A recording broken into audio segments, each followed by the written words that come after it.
Gujarat model आर्थिक model नहीं है। गुजरात मॉडल वोट चोरी करने का मॉडल है और इस मॉडल को ये 2014 में नेशनल लेवल पे लाए। बीजेपी के लोग जो ज्यादा चिल्ला रहे हैं ना, आप अच्छी तरह सुन लो।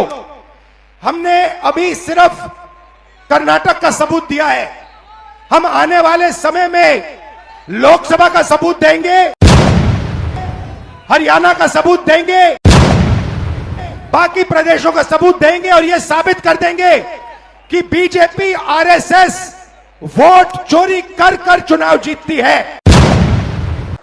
आप देखिए, मध्य प्रदेश का चुनाव चोरी किया, हरियाणा का किया, महाराष्ट्र का किया।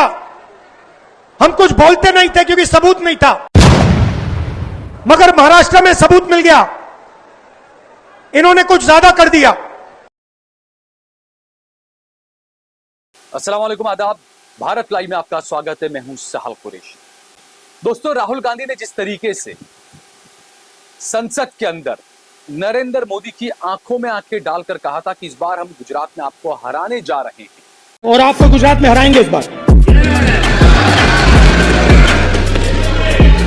आप लिख के ले लो, लिख के ले लो।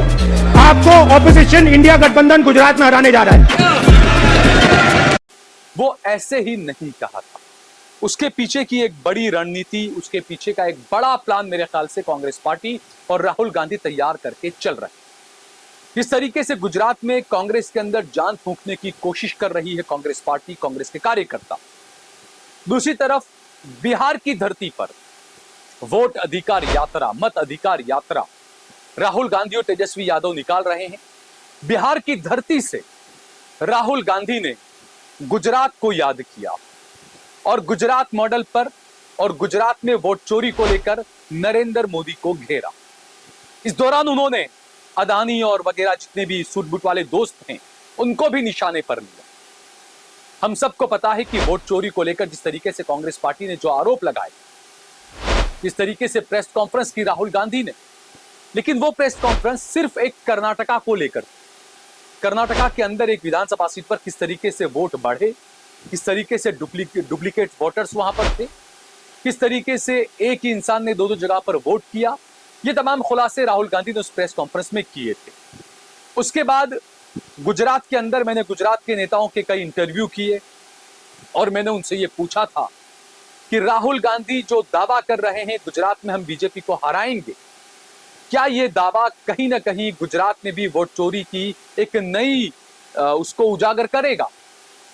और राहुल गांधी ने कल इस बात के संकेत दे दिए। राहुल गांधी ने कहा कि जो गुजरात मॉडल है वो विकास का मॉडल नहीं है, वो वोट चोरी का मॉडल है। गुजरात मॉडल आर्थिक मॉडल नहीं है, गुजरात मॉडल वोट चोरी करने का मॉडल है। क्योंकि जिस तरीके से नरेंद्र मोदी लगातार मुख्यमंत्री बनते चले गए, लगातार प्रधानमंत्री बनते चले गए, लोगों ने ईवीएम को लेकर सवाल उठाए कि ईवीएम में गड़बड़ी होगी, ईवीएम में ये होगा वो होगा, लेकिन जब पूरा मामला सामने आया तो पता चला कि वोटर लिस्ट में बड़े पैमाने पर गड़बड़ी की गई थी। इस तरह के आरोप लगे। वोटर लिस्ट में गड़बड़ियों के आरोप कांग्रेस पार्टी ने और राहुल गांधी ने लगाए, चाहे वो महाराष्ट्र का मामला हो, चाहे वो कर्नाटका का मामला हो, चाहे वो बिहार के एसआईआर का मामला हो। इन तमाम मुद्दों को लेकर राहुल गांधी काफी हमलावर है। कल राहुल गांधी ने बिहार में कहा कि अभी तो हमने सिर्फ कर्नाटका को लेकर खुलासा किया है, आने वाले दिनों में हम हरियाणा और भी कई मुद्दों को लेकर खुलासे करेंगे। तो जो बीजेपी वाले और जो आरएसएस वाले बहुत ज्यादा उछल रहे हैं, उन्हें मैं बता देना चाहता हूं कि आने वाले दिनों में और भी ज्यादा खुलासे होंगे और किस तरीके से बीजेपी और आरएसएस ने वोट चोरी की है इसके बारे में हम जनता को बताएंगे। ये राहुल गांधी ने कहा है बिहार के अंदर। आपको और भी सुनाते हैं कि राहुल गांधी ने क्या कुछ कहा है, पहले आप ये सुनिए, इसके बाद हम आगे बढ़ेंगे। बीजेपी के लोग जो ज्यादा चिल्ला रहे हैं ना, आप अच्छी तरह सुन लो। हमने अभी सिर्फ कर्नाटक का सबूत दिया है, हम आने वाले समय में लोकसभा का सबूत देंगे, हरियाणा का सबूत देंगे, बाकी प्रदेशों का सबूत देंगे और यह साबित कर देंगे कि बीजेपी आरएसएस वोट चोरी कर कर चुनाव जीतती है। तो सुना दोस्तों आपने, राहुल गांधी ने साफ कर दिया है कि गेम अभी शुरू हुआ है और हरियाणा और दूसरे कई सारे राज्यों को लेकर वो इसी तरह के खुलासे करने वाले हैं। और मुझे इस बात का जाती तौर पर, मैं अपनी बात कर रहा हूं, मुझे यकीन है कि गुजरात को लेकर सबसे ज्यादा खुलासे होने वाले हैं, क्योंकि गुजरात का जो नरेंद्र मोदी का जो टेन्योर रहा विकास के नाम का, विकास के नाम पर अहमदाबाद के साबरमती नदी के किनारे पर 10 से 12 हजार झुग्गी झोपड़ियां थी, लेकिन विकास के नाम पर उन झुग्गी झोपड़ियों को हटाया गया।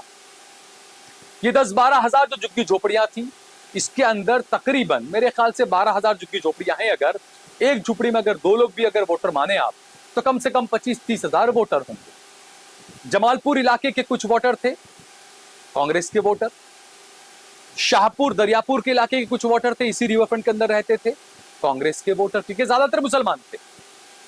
अब विकास के नाम पर उन 12,000 झुग्गी झोपड़ी वालों को हटाया गया और उन्हें वहां से हटाकर फेंका कहां गया?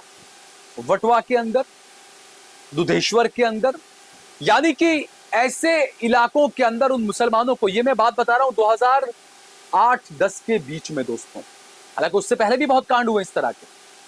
विकास के नाम पर उन मुसलमानों को मकान दिए गए। मान लीजिए 30,000 मुसलमान अगर अहमदाबाद के साबरमती रिवरफ्रंट पर बस रहे थे, 12,000 झुग्गी झोपड़ियां थी, मान लीजिए 30,000 अगर मुसलमान थे, उन मुसलमानों को विकास के नाम पर उठाकर 5-5 हजार वोटों को बिखेर दिया गया। ऐसी जगह पर उनको फेंक दिया गया कि जहां पर मुस्लिम आबादी न के बराबर और हिंदू आबादी 70% या 80%, और वहां पर आपने लेकर 5,000 मुस्लिम वोट को बिगाड़ दिया। विकास के नाम पर गुजरात में ऐसा बड़ा खेल हुआ है।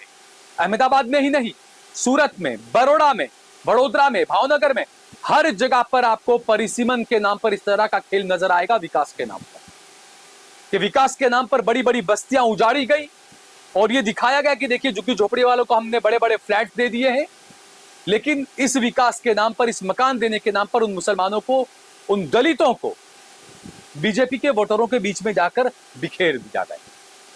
इसके बारे में भी राहुल गांधी को और कांग्रेस पार्टी को सोचना चाहिए।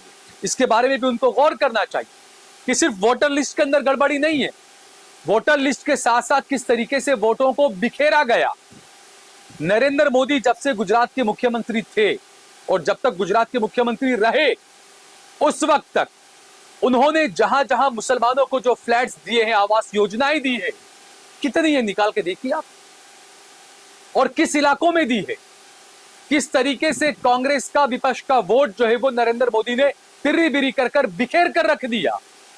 इसका डाटा उठाकर कांग्रेस पार्टी को चेक करना चाहिए, जनता को, देश को बताना चाहिए। और आने वाले दिनों में जो परिसीमन होगा वो भी परिसीमन इसी तरीके से होगा। दिखाया जाएगा विकास के, विकास के नाम पर झुग्गी झोपड़ियों को हटाकर हमने मकान दे दिए, लेकिन आप सोचिए कि जहां पर 80, 90, 95% हिंदू आबादी है, वहां पर आप ले जाकर 5,000 मुसलमानों को रख देंगे तो क्या उनके वोट की कोई अहमियत बचेगी? मुसलमानों के वोट के साथ में इस तरीके से खिलवाड़ किया जा रहा। बंच ऑफ थॉट एक ऐसी किताब थी, बताया जाता है कि इस पर पाबंदी लगी हुई है।